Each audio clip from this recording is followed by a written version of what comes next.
मैं जयप्रकाश हरियाणा के एक छोटे से गांव में रहता हूं और आफ्टर रिटायरमेंट मैंने इधर सेटल होने का मन बनाया।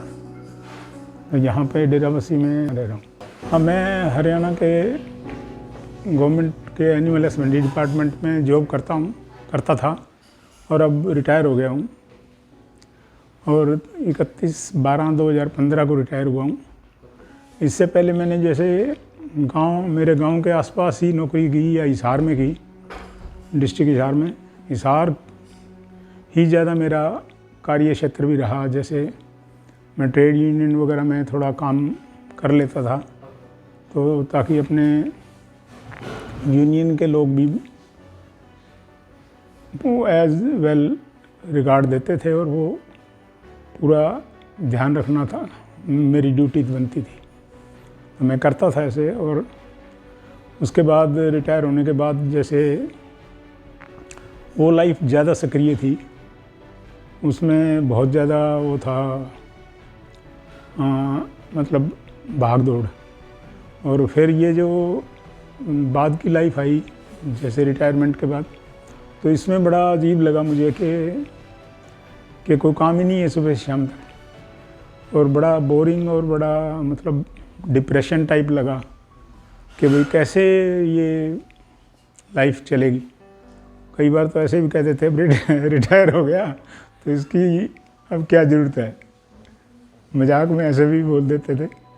लेकिन एनी हाउ हमने थोड़ा बहुत कोशिश भी किया कि रिटायर्ड एम्प्लॉइज़ को इकट्ठा करके करें, लेकिन नहीं हो पाया कुछ। फिर दोबारा जो है कोशिश की, तो ये ग्रे शेड के बारे में मैंने टेलीविज़न में देखा और इधर मेरी नूंह है बड़े वाली, उन्होंने बताया कि वो ज़्यादातर ऐसे कामों में इंटरेस्ट भी रखती है। और ये ग्रे शेड की वजह भी है और ट्रेड यूनियन की वजह भी है कि मैं जो है वो ज़्यादा मतलब बिज़ी काम में रहना पसंद करता हूँ। और ऐसा ही काम मेरी नूंह ने मुझे ला के दे दिया, तो फिर मुझे और भी थोड़ा हौसला हुआ कि घर से भी सपोर्ट मिल रहा है, करना चाहिए। और करने के लिए जैसे आ गए मैदान में, रोज़ ये ग्रे शेड शुरू किया। और दिक्कत ऐसी आई कि बस पूछो ना, कोरोना आ गया मौके पे, सिर मुड़ाते ही ओले पड़े वाली बात हो गई। लेकिन फिर भी हम हिम्मत नहीं आ रही, और बात करके आपस में हमने ये किया कि डिसाइड किया कि भाई ये ऐसे कर लेते हैं कि ऑनलाइन कर लेते हैं। ऑनलाइन के बारे में फिर तलाश शुरू की, तो हमने कोशिश की और ठीक बन गया। और हमारा ये पता लगा कि भाई कुछ मदद करने वाले लोग हैं और कुछ हमारे लोग हो गए मिल के ऐसा कर लेंगे।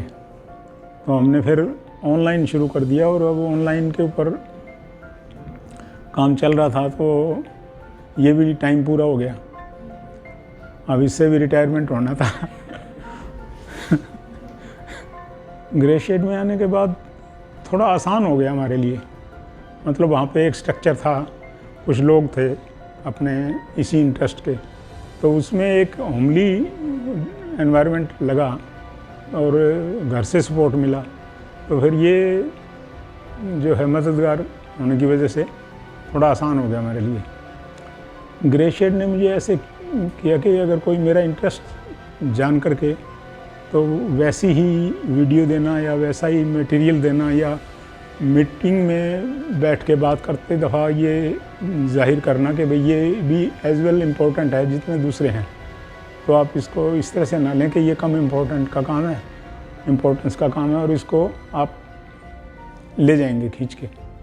तो ऐसे एक मदद तो ये किया। दूसरा ये उन्होंने ऑनलाइन से मुतल्लक जो भी काम थे जिनसे ये काम चलना था, वो सारे भाग दौड़ करके उन्होंने किए और उससे फिर हमें मदद मिली, हमें हौसला मिला, तो अच्छा लगा।